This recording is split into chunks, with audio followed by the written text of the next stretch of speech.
what do I call you? Michael, Mikhail, Yeah, in English it's Mikhail, Mikhail. Okay. but I mean I go by Mike.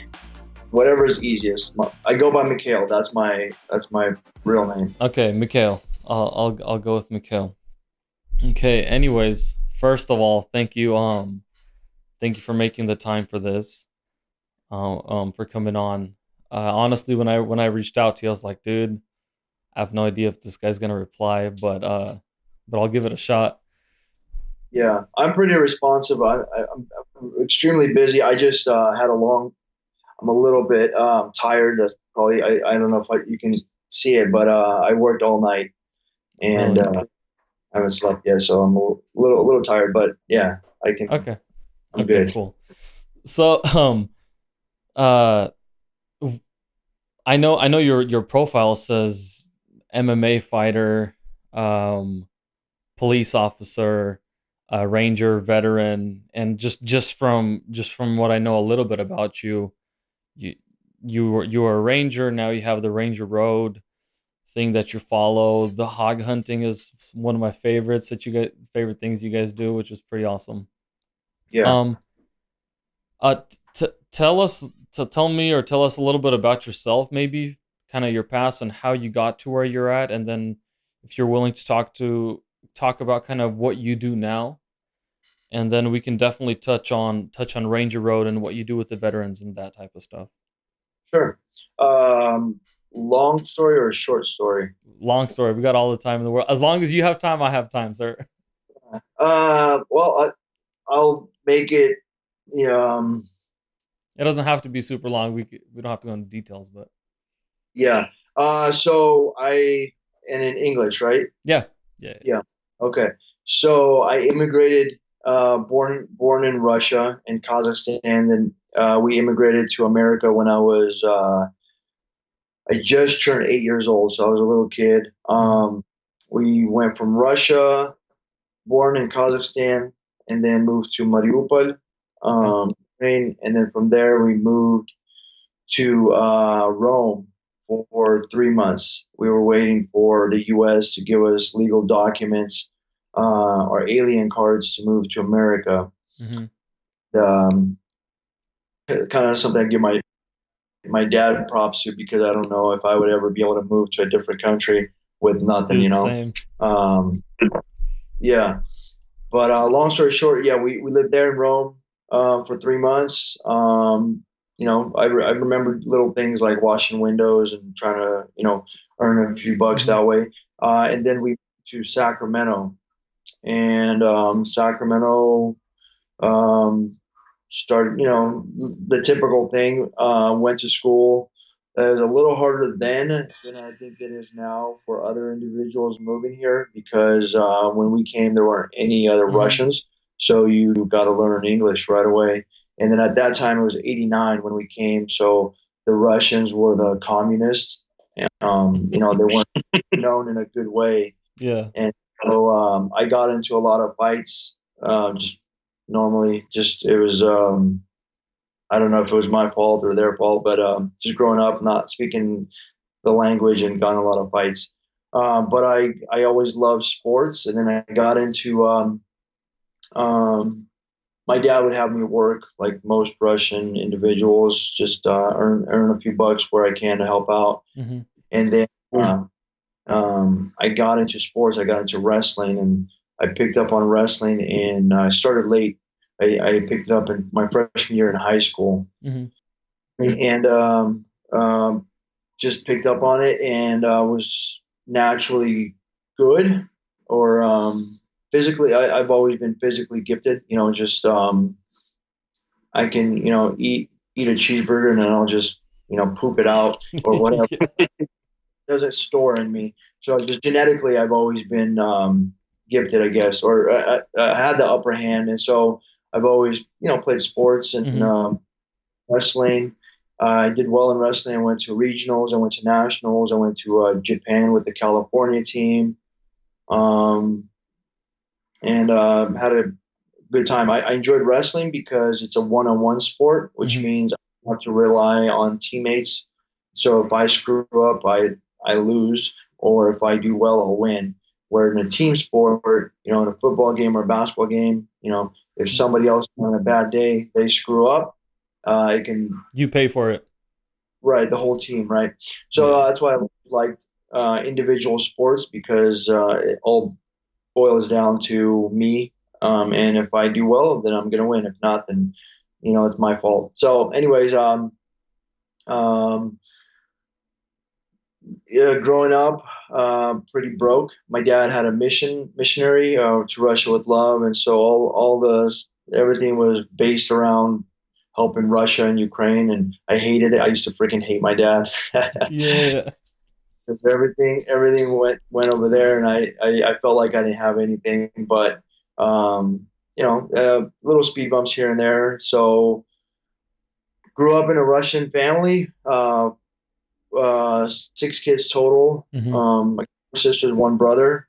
Um, Went to a Russian church, the typical thing. And then it was a little bit different than most of the people that I was growing up with, the Russian community, because I did play sport, Hmm. frowned upon by the Russian churches at back then because it's a sin to play sports or something like that. I'm not quite sure, Hmm. but my dad was cool with me playing sports, so I was like, all right, then I'm good. So I've always had respect for my dad, and whenever I do something, I talk to him and tell him, hey, I want to do something, and he says, yeah, go ahead or don't, and then Hmm. I listen to him because first I was scared because he beat the crap out of me if I didn't listen, but I would try to listen. Yeah. So yeah, so long story short, went like I said, regionals, nationals. I went to Japan with the California team wrestling, and then shortly after that, I didn't know what I wanted to do. High school. When I graduated high school, I went into college. I went to a tech college and um, got my associate's degree in business administration, Hmm. and then I was like, all right. It's either now or never. I'm going to join the military. And so I told my dad and mom, like, hey, I want to join. And they gave me the blessing. And I was like, all right, sweet, I'm going to go do it. I don't think anybody, not many Russians, I mean, I know a couple that were thinking about joining the military at that time. Hmm. And so decided to do it. Not really knowing much about the military, just know that I wanted to do it. My dad was in the military. He wasn't Christian back then, and he Hmm. joined. He served in Spetsnaz in the it's called VDV, which is the in Russian it's Воздушные десантские войска, which basically it's like a special ops unit. And so then he got out, and then he got became Christian and got married and stuff like that. So, anyways, I told him I wanted to join the military. He's like, all right, do it. We bless you, and you can go. So I went. I just signed up for regular basic infantry. Hmm. I actually kind of lied a little bit, or not, maybe not lied, but avoided the truth because I was already a member of our church. So I was a член in Russian. It's Hmm. called a member, and you can't have guns and stuff when you're a member of church. And I was part of a very conservative church. It was um, Golgotha. It's a small conservative church, Hmm. smaller. Anyways, so I told them, I'm like, I'm going to the military. I'm not sure what I'm going to do, but I'm looking at becoming a firefighter in the military. And they're like, all right, well, all right. I mean, you're going to do it. Your dad said, cool, you can do it. So I went, and then got in, instead of doing firefighting, I got into infantry, which is infantry is where basically you're you're shooting guns and stuff. That's Is what it it is. like, is that like the front lines, or it's some different Yeah, tasks? yeah, essentially that's what it is. Okay. Yeah, you're doing combative stuff. Okay. So I came in with a basic contract, and not knowing much about anything as it relates to the military. And then while I was there, I stood out. Hmm. First, I was Russian, and so I was given the nickname the Commie, which means the communist. And then like I told you before, I wrestled and I've always been physically gifted, so I stood out physically. I always did well, Hmm. and so school. And some of the stuff in basic training was pretty easy. Like, you put a lot of push-ups, sit-ups, not eating, a lot of running and getting yelled at. So I was like used to that from Mhm. my dad. He always, um, so I stood out and I did well, and I was able to help others that were having a hard time in basic training. So, like I said, just stood out. And then since I did very well in basic training, they offered me. They said, "Hey, would you want to do airborne, which means you go to airborne school, which means you can jump out of airplanes." I was like, "Oh yeah, sweet, that sounds great. I would love to do that." So they changed my contract and signed me up to um, go to airborne school. So straight from basic, went to airborne school. I did well there. I stood out again. Did really really well there. And then while we were in airborne school, we had a couple of guys that showed up in uniform with a cool tan beret. Mhm. Beret is military army individuals wear, and tan is the color of a Ranger Battalion, which is a special ops unit. And they showed up and they said, "Hey, we're looking for guys to that want to try out to become a Ranger." Mhm. And I was like, "Well, I don't know what a Ranger is." But these guys were like in shape, they looked good, and the uniform was good. So I was like, "Oh, I'll volunteer. I'll try that." Mhm. And that's they changed my contract again, so I went through RIP, which is Ranger Indoctrination Program. Just more schooling, more physical stuff, and they want to weed people out to make sure that you are physically fit and that you have common sense and a head on your shoulders, not just some dumb dumb. Mhm. And so I did well there. I got honor grad, which is the soldier of the cycle, and basically kind of like I don't know how it is in college, but basically the top student, Okay. basically. And so I did well there, made some friends, and then I was sent from Ranger Indoctrination Program RIP to Fort Lewis, Washington. So there's three Ranger battalions, and one of them is in Washington, and so I was sent there. That was my duty station. So I was stationed there, and then kind of a tough situation because as soon as I got there, um, the guys were just, that was a tough time, 9/11 and all that stuff going on, Mhm. and people, war, actual war. Right. And so a little scary, but you don't really think about it until you're there. And so when I got to battalion in second bat, our guys were just returning. And so that was when the incident happened when Pat Tillman, I don't know if you know who Pat Tillman is. He used to be a football player, NFL football player for the Cardinals. And he left football. To join the Uh, army. he was to a special ops unit, which is Ranger Battalion. So that's when he was killed. And so when he was killed, that's when I came to battalion. And so it was a very stressful and kind of a environment there at that time. So coming to battalion, you start over. Basically, you're treated like no one. Like I don't know, a ant has more power than you because they just they torture you, like not like hurt you, but they physically you do Abuse everything that you. they abuse you. Yeah, in a good way. Mhm. At least I see it. So that happens, and that's what went on. I got deployed. My first deployment over to Iraq Mhm. as a private. Did my tour there. And then when I came back, after that, I was selected to go to Ranger School. Ranger School is a special 3 month school that you have to go through when you're a Ranger. Mhm. Uh, Otherwise, if you don't pass, you get kicked out, and you go to the regular Army, which is considered embarrassing if you can't pass it. So Okay. you have so it's 3 months. It's very very hard. They basically you eat once a day, and you do a lot of you live out in the woods, Fort Benning, Georgia, Dahlonega, Georgia, different environments, the snow, the Mhm. water, swamp phases, and in Florida, et cetera. And you learn leadership courses, leadership situations, and how to um, make food, eat food, survive on your own, how to set up um, operation plans, and et cetera. And so the Ranger School class itself is very hard. Attrition rate is really high, which means that Not say a class of 50, maybe 20 will graduate because Hmm. people hurt, people quit. It's a voluntary school, so like they'll torture you on purpose. That's part of it. So They their goal is to make you quit.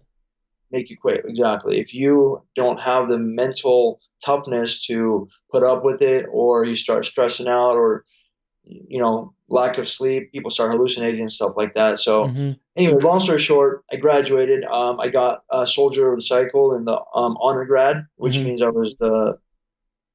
I got the award for um, being a good standing out. So I was the man basically. Uh, Not to toot my own horn, but I did well. I Yeah. just it was all natural for me because, like I said, I grew up with my dad always smoking me and just making me smoking me means when you smoke someone it means you get tortured. Okay. uh, but that's a military term. So, anyways, did well there, and just it was just a natural thing for me, not a big deal. And then came back. We had another two more deployments. So I did three tours: two to Iraq, one to Afghanistan. Um, and on our deployments, it's a typical thing. You're assigned to a special ops unit, so you're quote unquote special. So we do probably two to three, sometimes four missions a week, Hmm. and mission consists of, there's intelligence through the FBI or CIA. We get information that, Billy Bob is a bad guy and he has 30 other bad guys that are armed with him and they're living, I don't know, in Ranch Cordova somewhere, and they give us a house. Yeah. And so we'll deploy there. We'll either, hike out there or go in on a helicopter fast rope out. Fast rope means they let the ropes out and you slide down the rope Okay. to to the roof or the ground or whatever. And then the objectives is usually kill or capture the bad guy, whoever the bad guy is. And we were very successful. We had hundreds of missions and um, killed or captured a lot of high targets, and then we're able to make it back home. So I'm just kind of briefing it. There's a lot that happens there. There are bad situations, kind of shitty situations that happen Hmm. uh, when you're at war, and that's just how it is. One of my good friends, he was on it's called a Humvee. You guys know what a Hummer is. Hmm. Each one, and then what the ones we used, we would have a 50 caliber machine gun on the top turret. And so when driving around Iraq or Afghanistan, a lot of times what they would do is they would put an IED, which is an improvised explosive device, onto that car, and they would ram you, and it would blow up and then kill a lot of people. Hmm. But for them, if they kill at least one person that is not of their religion, that's a big deal, and they go to heaven or their heaven, Okay. whatever that That is. was kind of like Uh, the purpose for doing those things. right, exactly. Okay. So at one point, one of my buddies was on the turret, and a car started, driving towards our Hummer, and we have radio and stuff like that. And so I'm just kind of painting a picture on how sometimes bad things happen. Hmm. And so the car started coming. He radioed it over to our command staff. Command staff said, "Hey, give him some warning shots." So he fired some rounds in front of it to slow it down.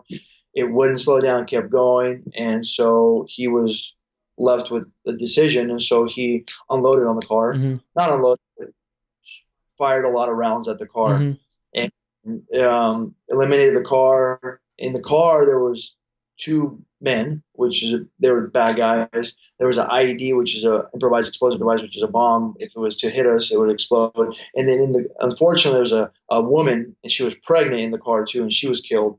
And so he did nothing wrong. He did everything right, but the media here in America, the media is just everywhere. So they got a hold of that, and so they streamlined it on the news and made him a bad guy because he killed a woman that was pregnant. Right. Right. Not. Right. That's crazy. And so when we came back, he was cool about it at first, but then it got to his head, and then eventually he just kind of lost it. Hmm. was had to be released from the military due to mental, basically PTSD, but mental. He couldn't perform in the special ops unit anymore. So sometimes stuff like that happens. Unfortunately, that's just kind of where we are. So some individuals coming from the military, I'm just kind of painting a picture that they go through different things, and sometimes something like that can bother you. Sometimes it doesn't bother you. It just depends. And then, so the last deployment when we were there, I got selected to compete in the Best Ranger competition, Mm-hmm. which is a very hard competition, military wide. It's a very prestigious event, and the Best Ranger competition is 3 days, 2 nights. It's a nonstop, like kind of like an Ironman for military people, Mm-hmm. and individuals get selected by their units. They get sent out there to compete to represent your unit. Mm-hmm. So I got selected, and I got pulled back from overseas early, a couple months early, to train up for the competition. And so I didn't know this, but while I was training for the competition, this isn't the first time my team got into contact, made contact, which means they got into a scenario where there was a firefight. Okay. Um, Long story short, during that incident, unfortunately, a couple of my friends were killed. They came into a room, and there was a bad guy there that shot at them. They shot back.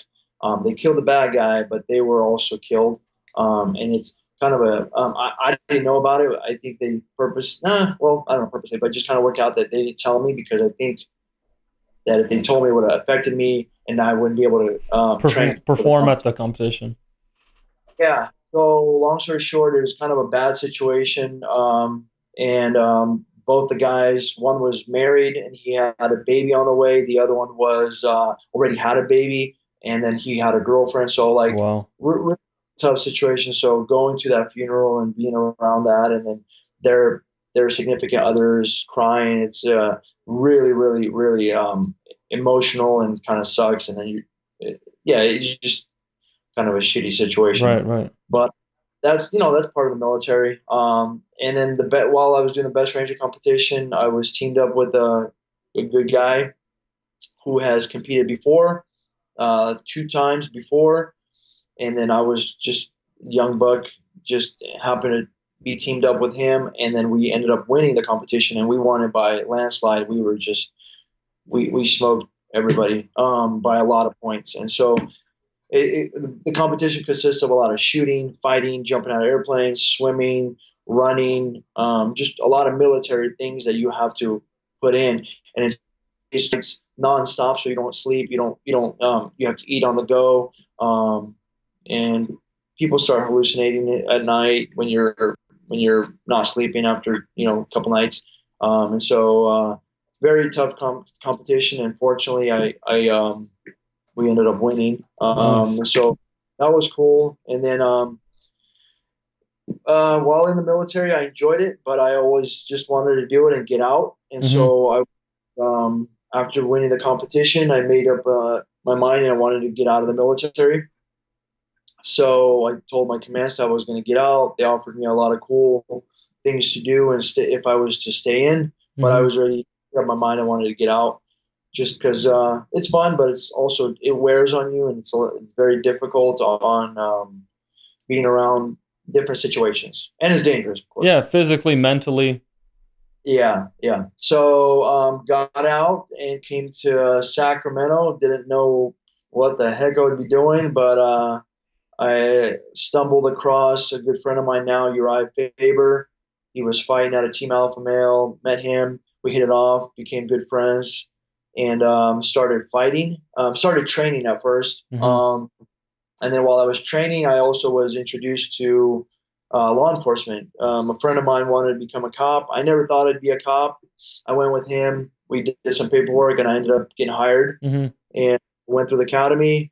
Did well in the academy, this Sacramento Sheriff's Academy, and then I got hired on by the San Mateo Police Department, which is where I currently work. Okay. So kind of jumping around. But while I was working, I was also fighting. First, amateur fights, and then when I say fighting, doing mixed martial arts, Okay. like most know MMA, Hmm. and that consists of boxing, kickboxing, Muay Thai, wrestling, jiu-jitsu, and judo and everything combined. Okay. So it was kind of natural for me because I wrestled and I like pressure. Hmm. Believe it or not, you can be a phenomenal athlete, but when you get put on the spot, the cage, people cheering, people yelling, and it's just you and another person. A lot of people aren't able to deal with that. It's very difficult for some people, and other people it was just another day. Yeah. Yeah. So I did well. I had 6 professional fights. Was fighting and working, and then it got to a point where it was difficult, very difficult to train and work full time and sleep and all. So just kind of worked out that way where I met my wife. It was my girlfriend at that time, Eileen, in Washington State. And I also got hurt. Like I had, long story short, I had surgery. I Hmm. had surgery, a SWAT operation where a bad guy, there was a shooting. He ended up ramming the car that I was in, and I had surgery on my knee. And then eventually later it healed up, and then I had another surgery on my arm, on my elbow. So, Hmm. just the nature of my work, people people get hurt, Yeah. especially if you're in a on a SWAT team or if you're fighting and doing certain things, you get hurt. Yeah. It's inevitable. It's gonna happen. Just part of that's how it is. So while I was training, fighting, working, I met my wife. Hmm. I met previously, but then we reconnected, started dating, and then eventually we got married. Hmm. Um, I was very fortunate that I say that I found her, but She we thinks found she each other. found you. Yeah, she picked me. I'm the ugly one. She's the pretty one, and she finding that person to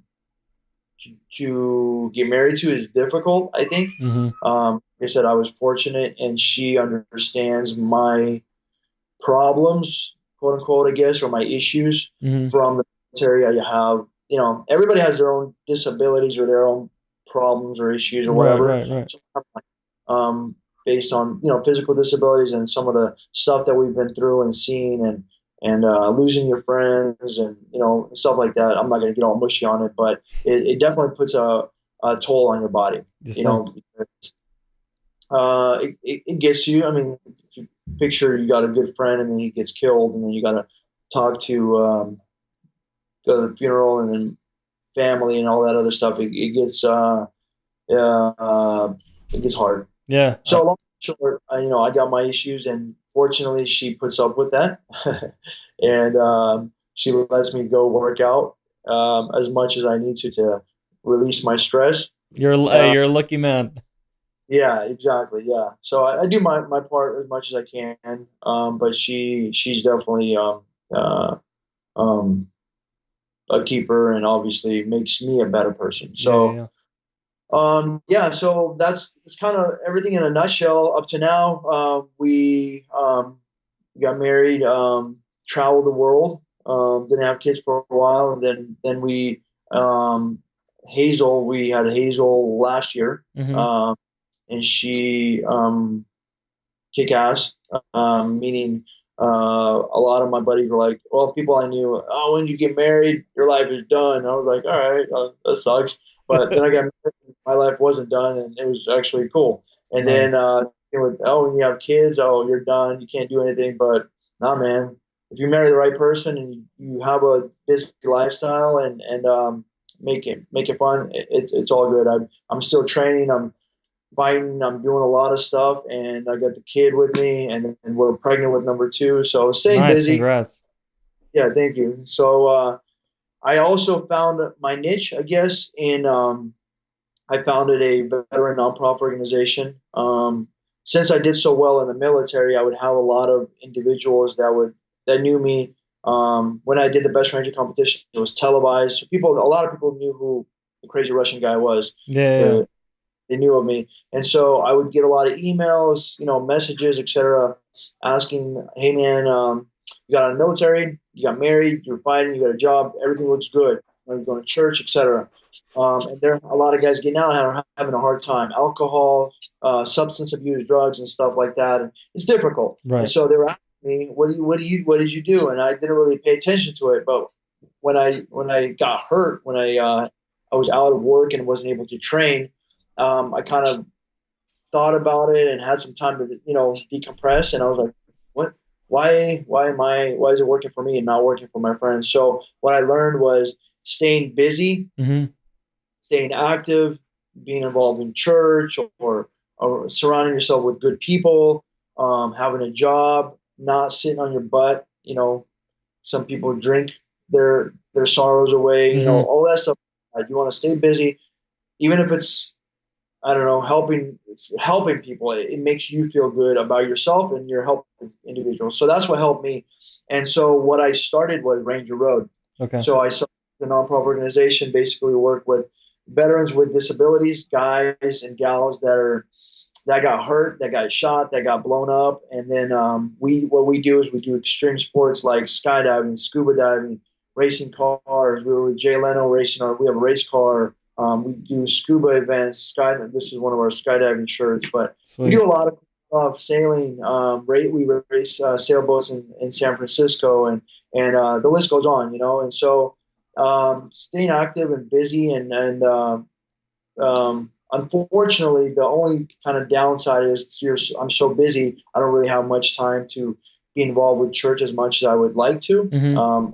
When I was growing up a little bit younger, I was more involved with Bethany, Mm-hmm. and doing skits and videos and with the youth and stuff like that. It was a lot of fun. Yeah, I remember Um, that. yeah, I think you can make anything fun as long as you actually If you're give enjoying them. what you're doing.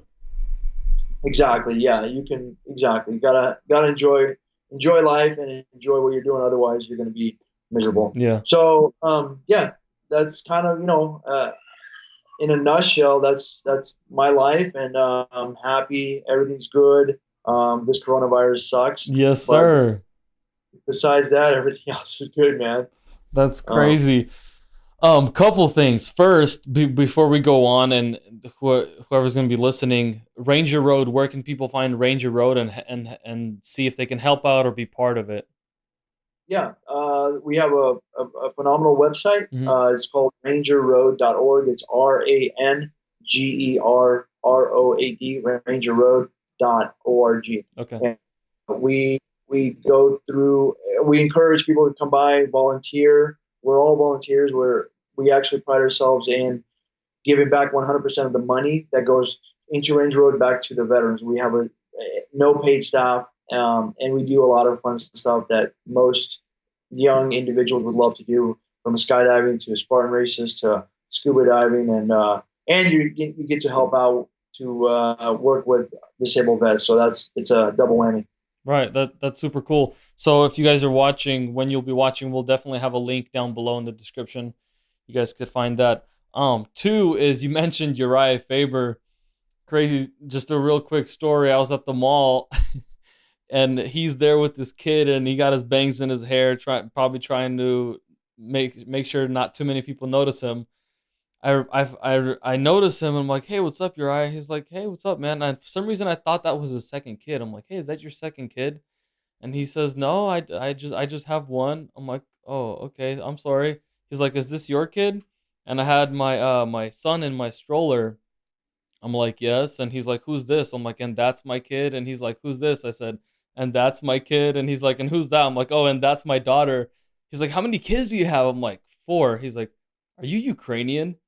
And and then after that, I'm like, I message him on Instagram because I try to get him on the podcast. He's like, I was like, hey, I'm that Ukrainian guy with four kids. I would love to have you on the show. Anyways, he's never replied, but that was a funny story that I remembered when you said that. Um, Two is super cool story on kind of how you, first off, you mentioned, as you would never, and I would have to agree, it would be very tough to leave a total different country and move to another world, just like your dad did.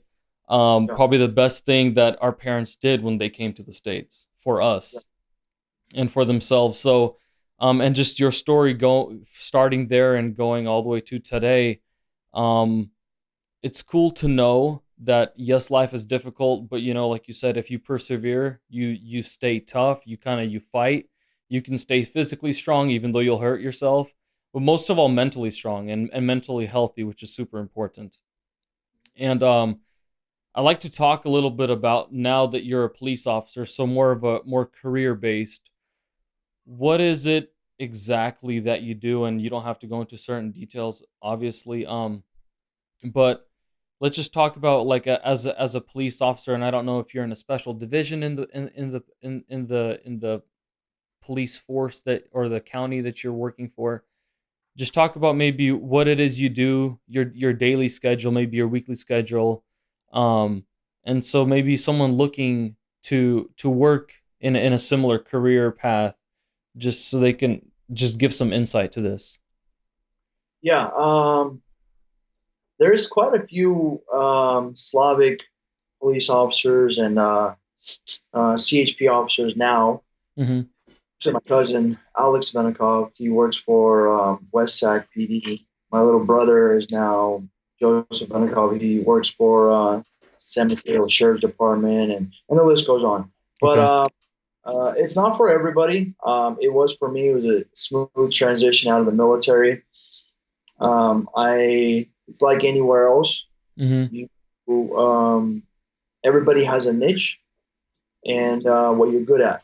And so when you guys see, police officers that drive motorcycles, they're on the motors team, and guys with dogs, they're on the canine squad, Mm-hmm. etc. SWAT.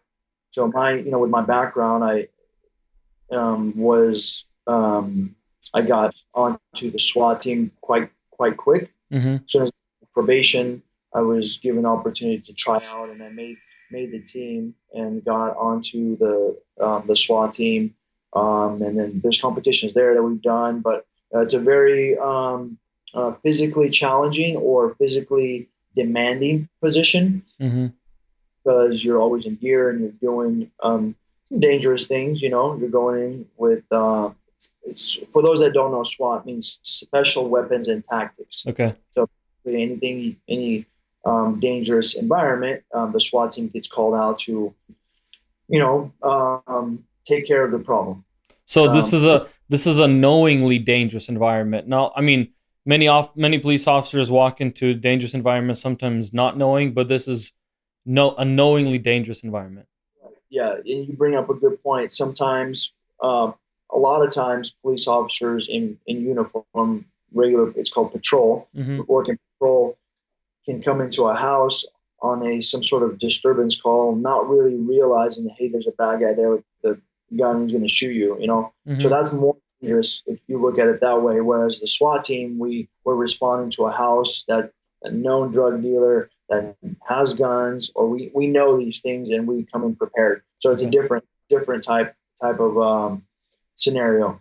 So SWAT team, I got on that, and I've been on SWAT for a while. I enjoy it. And then eventually, I was also given the opportunity due to my knowledge, and not, I would say a lot of knowledge then, but experience with gangs and narcotics. Mm-hmm. So I got to our crew unit, which is our crime reduction unit, and what we do is we focus on gangs, um, narcotics, and vice related criminal activity. So what that means is human trafficking, gangs that are shooting each other and doing dumb stuff, Mm-hmm. selling drugs and that sort of thing. And so that's what I have been doing for many years, and Okay. that is a plain clothes unit. So what that means is you walk around in plain clothes. Okay.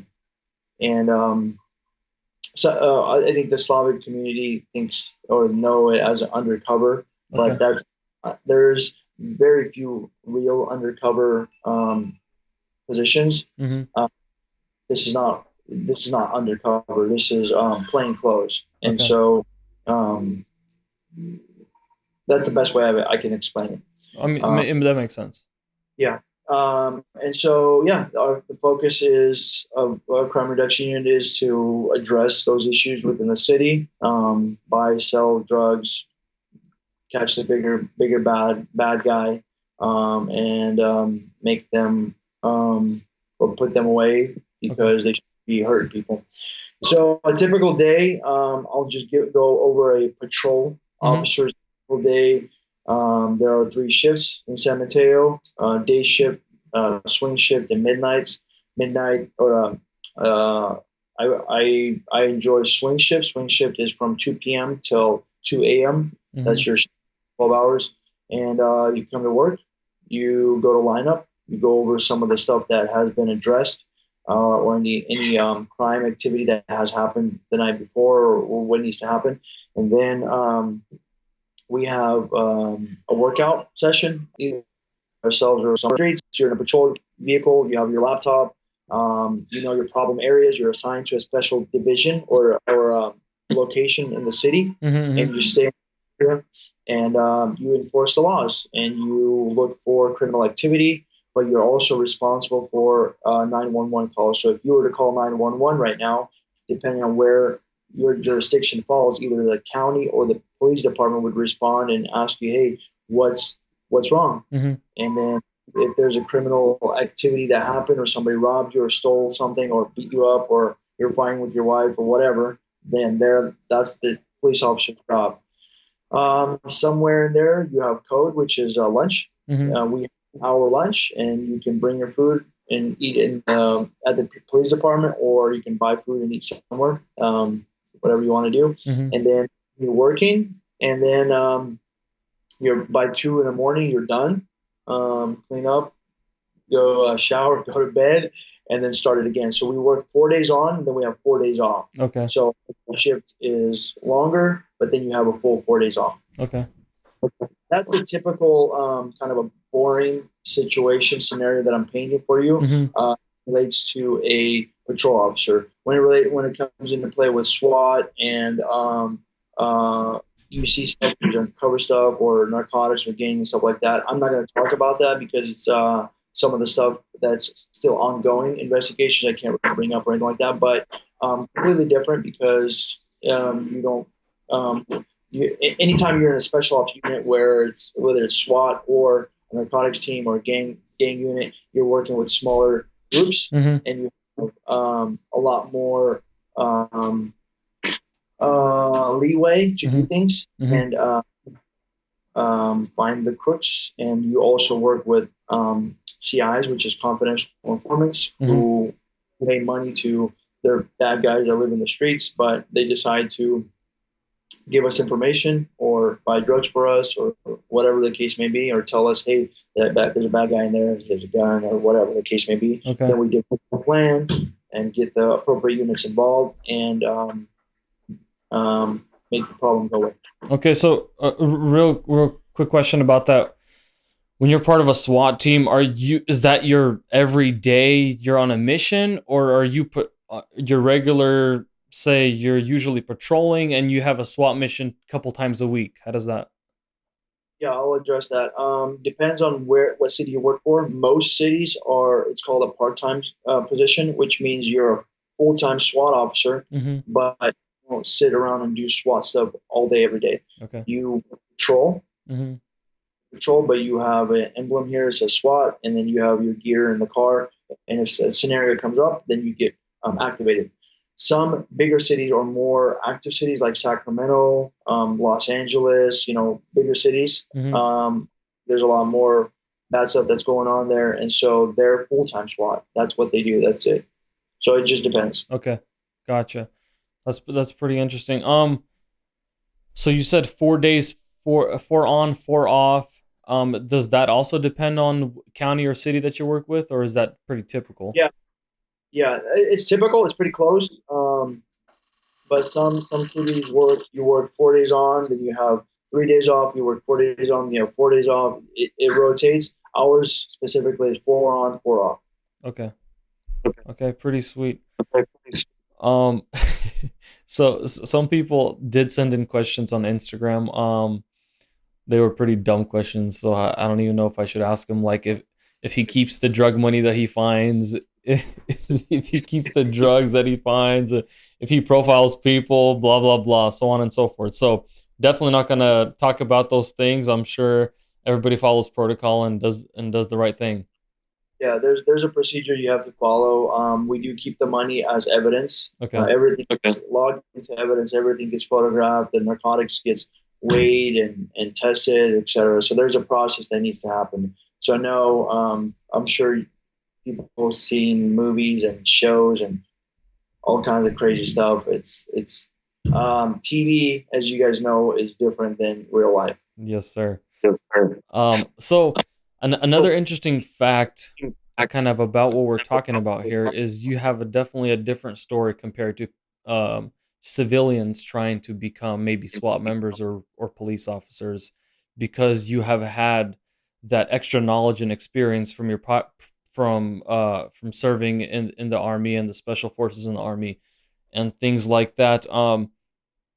I don't know how similar your experience was to a regular civilian, but maybe talk about that. How is it for a regular civilian to come up in the ranks? Maybe first they got to start as a rent-a-cop, or go through certain schooling.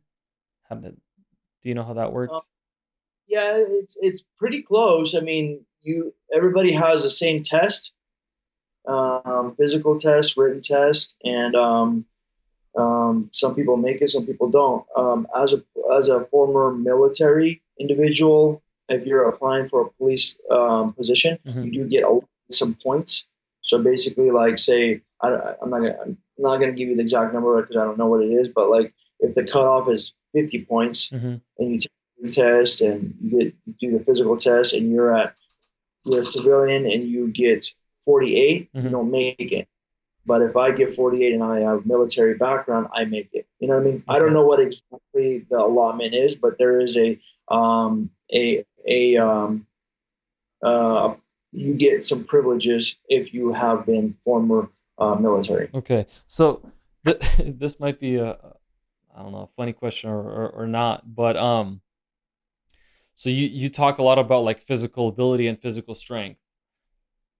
I've definitely seen a lot of overweight and fat cops. Are they are they in different units in the police force, or that's just kind of what happens? So generally, when you get into law enforcement, Hmm. you have to be in shape, somewhat shape, and be able to pass all the tests. Everybody's the same. Okay. But once you're in the police department, then there's no real parameters. You can sit around and eat donuts and not do anything, and you know, it's only bad for you and your partners because if there's a foot pursuit or if something happens, then you're shit out of luck. You're gonna be, or if you get in a fight, you're gonna poop yourself. I don't know. So the police officers that you guys get pulled over by that are heavier set, they may have been around for a while. I don't know, but their job probably as a patrol officer does not require much, and they just respond to 911 calls, and Hmm. and then that's okay. That's their job. So they're probably not going to progress into any special ops narcotics units or canine units or anything like that because there's different parameters that they have to meet, which they Okay. probably will. Yeah. Okay. That makes sense. A police officer retirement. Do you plan to retire anytime soon, or how does that stuff work? Yeah, God willing, I can retire at the right time. Yeah, so police retirement is actually pretty kick ass. It's really good. So I was grandfathered in at, it's already changed now, but 3% at 50. So at 50 years old, every year that I've worked, I will get 3% of my top pay. So, for example, when I'm 50 years old, Hmm. I have worked 30 years Hmm. as a so 30 years times three, that's 90%. So I will make 90% of my top salary for the rest of my life, Wow, that's pretty sweet. which is really, really good. Now, officers coming in, I think they get 2.5% at 57 or something like that. So Okay. low and at a later date. So I can retire at 50 years old and have 90% of my most pay at that time. So Okay. it's good. It's actually better than I think there was somebody was complaining about our retirement, and then that's why they changed it because it was so good. Somebody, the media, or I don't know, somebody wasn't happy. Yeah. So the unfortunate thing is though, a lot of officers don't live too long enough to enjoy their retirement. They either when they get out, they are bored out of their mind and they do dumb stuff and they end up dying. Mhm. Uh, or there's a lot of issues, and then a lot of officers have physical problems from their work and getting hurt and stuff like that. And if they don't upkeep their physical fitness, then they get hurt. So I'm part of the wellness committee on our police department, which means I train people and I get them in shape and give them food and workout advice. And so it's very important, and it's a big concern that I have with a lot of officers. They don't maintain their physical fitness and eating properly, and then they end up looking like that fat guy that you just said. That's cool. I mean, I'm glad actually that there is something like that that the police force implements or encourages a healthy lifestyle. I know especially now it's in, to be healthy, which is a good thing. It's case by case. Every police department has different protocols. Ours has this, and it's good. Okay. Um I think this is my last question. How have you been affected, if you have, by this COVID-19? Oh yeah, it sucks. Like I said, I think I said it earlier. Yeah. It freaking bad. It's garbage. I am a very active person, and I can't. It's hard for me not to do much. Mhm. So, as it relates to law enforcement, we in San Mateo are on a lockdown. We cannot. We don't even. We don't. I see a bad guy. I don't even pull him over. I don't do anything. We don't go to narcotic purchases, guns and all that stuff. If it's something serious, like we had a shooting where a gang member shot another gang member and killed him, shot him in the head, Mhm. so we investigate that. But other stuff, we just we avoid it for the time being. And unfortunately, I am not unfortunately. Fortunately, I have friends in Washington D.C. through my military contacts. Um, and so I've heard, and my prediction is that this is going to go on the rest of the year. I don't think, even though I know Trump is talking about getting this lockdown unlocked and getting people back to work in April, end of April, I call bullshit on that because it's going to be up to the states. I know California will not allow it. I don't know that. I assume they will not allow it, Mhm. and I think it's going to take some time. So it sucks for everybody, and unfortunately, also we have people getting sick, Mm. but we still have to. Yeah. So we get gloves and we get like a little mask, and I think that I'm hoping with God's help I'm healthy, and if I get sick, I'll get through it. But we have to work. Yeah. I mean, if you're sick, then you can't go to work. But unfortunately, we don't have a choice. In law enforcement, fire, paramedics, we're out there working, and then it sucks. You just gotta take your precautions, and hopefully you don't get sick. I definitely agree. I mean, it's nice that you have a job, but at the same time, there's a balance to it of Yeah, how much money do you actually need to put yourself at risk. yeah, and they were talking about paying us hazard pay. Somebody through the government was talking about it, but who cares? What's the hazard pay going to do? If you get sick, and then I got to come home, and then if I get them sick, that's my wife's pregnant, I got a little kid that's crying. Um, but yeah, that I think everybody understands that. Just give some of the cops some love out there because we have to work. So Okay, so actually, another question that just came up was, you mentioned that you kind of don't really, I don't want to say you don't enforce the law, but you just observe at certain things from a distance.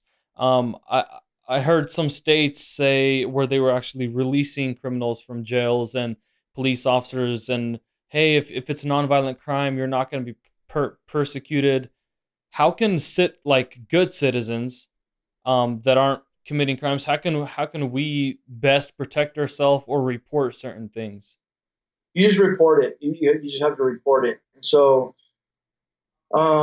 yeah, they're talking about non-violent criminals being released because some of the, I think, California jails are having people that are sick in there. Hmm.